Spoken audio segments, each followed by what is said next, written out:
You're 8 years old, and your teacher just handed back a spelling test with 100 at the top. She looks at you and says the words every kid wants to hear. You're just so smart.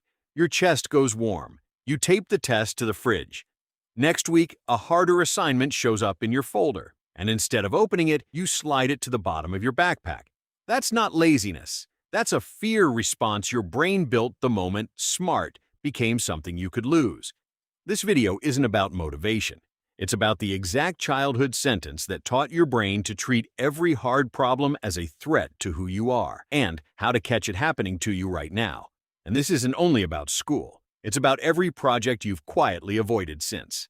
In 1998 at Columbia University, psychologists Claudia Mueller and Dweck ran an experiment on a group of fifth graders that would change how an entire generation of parents talk to their kids. Each child solved a set of puzzles. Afterward, every child was told the same thing, that they'd done well. But then researchers added one extra line and split the kids into two groups. Half heard, "You must be smart at this." The other half heard, "You must have worked hard at this." One sentence. That's the entire difference between the two groups. Then came the real test.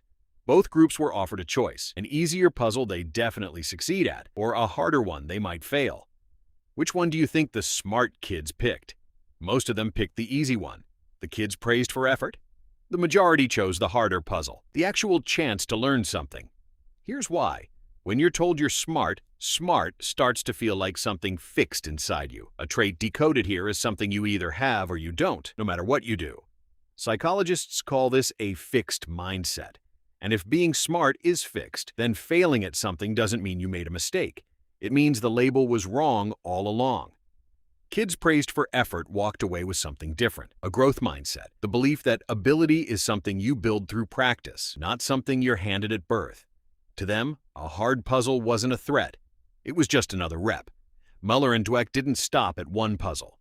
They ran 6 separate versions of this experiment, testing the pattern from different angles, in schools ranging from a small Midwestern town to a large Northeastern city.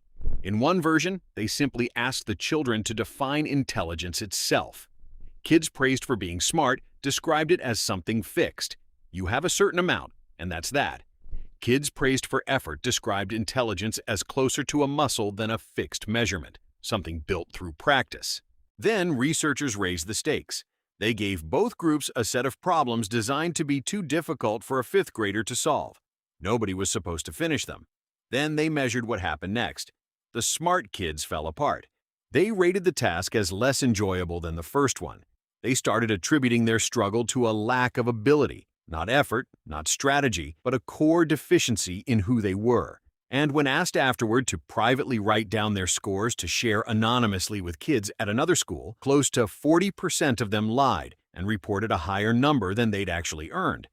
The effort-praised kids barely did that at all. Most assumed they simply hadn't found the right approach yet. And when researchers gave everyone one more, easier set of problems to finish on, the effort-praised kids' performance actually climbed past where they'd started. The smart kids' performance dropped below their own opening score. Same failure. 2 completely different nervous systems. Why the lying? Psychologists call this self-handicapping, protecting your reputation by distorting a result rather than risking what a truthful one might reveal about you. If failing means you're not smart, and being smart is your entire identity, a low number on a page stops being information. It becomes a verdict on who you are, and a verdict, unlike a number, feels worth hiding even from a stranger you'll never meet. This wasn't a one-time fluke either. In 2013, psychologist Elizabeth Gunderson, then at the University of Chicago, tracked a group of parents and their 1 to 3-year-old children, long before those kids could solve a single logic puzzle. She recorded how the parents praised their toddlers during ordinary play at home, then followed up with the same children 5 years later. The children whose parents leaned more heavily on process praise as toddlers, praise aimed at what a child did, like, "You tried a different way to stack that," were more likely to believe their own abilities were changeable by the time they were 7 or 8. They approached new challenges expecting to improve, not expecting to be exposed. The direction of that praise, delivered years before the kid could even remember hearing it, was already steering how they'd relate to failure in elementary school. Why does one sentence carry that kind of weight years later? Because a compliment about what you did leaves you a next move. Try again. Adjust the strategy.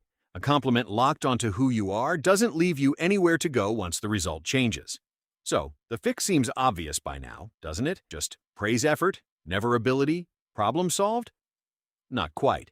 In a follow-up line of research, psychologists Melissa Kamins and Dweck ran a related study with preschoolers, and the twist is the part most people miss. Children built structures out of blocks alongside an experimenter, then were told the structure had fallen apart, a small, engineered setback. Afterward, some kids heard praise or criticism aimed at who they were. "You're a good girl," or its opposite. Others heard praise or criticism aimed only at the task. That was a good way to build it. The results didn't split along the word smart at all. It wasn't really about intelligence specifically. It was about praising or criticizing the whole person instead of what they did. Kids told, "You're a good girl," responded to the block collapse the exact same corrosive way the smart kids in the earlier study responded to a hard puzzle. Shame, helplessness, a drop in how they rated themselves as people. Kids told, that was a good way to build it, held up fine, and were more likely to suggest a new approach on their own. That means the identity trap isn't limited to intelligence. Praise a kid for being such a natural athlete, the responsible one, the funny one. Same mechanism, same fragile floor, just a different label holding it up. The danger was never the specific compliment. It's whether the praise quietly tells you that your worth is a fixed trait rather than something you build. And nobody sits you down as an adult to undo it. The fifth graders in that lab grew up. Some of them are you. The label just stopped sounding like praise out loud and started running quietly in the background instead, deciding what you're willing to attempt before you've even weighed the odds.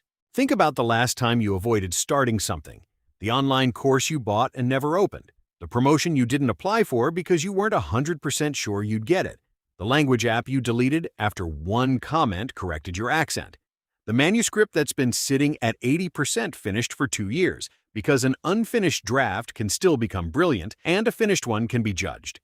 Notice the pattern in all four? None of them were really about the course, the job, the accent, or the manuscript. It was the same 8-year-old flinching from the folder, except now the folder is a Google Doc and nobody's around to hand you the easier puzzle instead. There's no teacher watching and no fridge to tape a result to. Just you, alone with a task that might come back and say something about who you are, so the safest move feels like never finding out. Being called smart didn't make you confident. It made competence into something you had to defend instead of something you got to build. Here's the part worth sitting with. None of this was ever really about intelligence. It was about which sentence got attached to you before you were old enough to argue back, and whether anyone ever handed you a second one. The test is still on the fridge somewhere, in a house you don't live in anymore, and the assignment underneath it, the one you slid to the bottom of your backpack, it's still down there, just wearing a different name every year since.